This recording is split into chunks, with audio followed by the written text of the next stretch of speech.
اتقوا الله يعلمكم الله.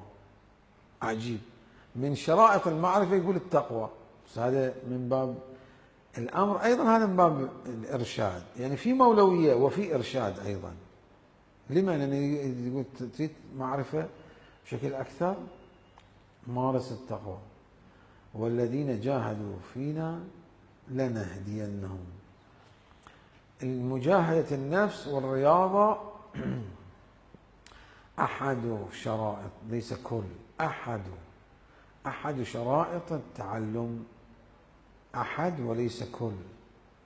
وإلا فاسألوا أهل الذكر أيضا طريق آخر، ما قال فقط جاهدوا، اتقوا، اتقيتوا ثم ماذا؟ ما في فائدة، أيضا لازم تسأل أهل الذكر، تروح تتعلم تكتسب علومهم.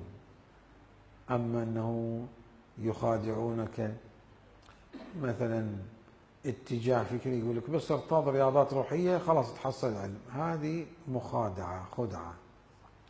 القرآن يقول لك لابد أن تعكف على باب النبي والوحي وأهل البيت عليهم السلام كي تنهل منهم. غاية الأمر متى تأتي؟ شلون تأتي الصلاة وأنت متطهر؟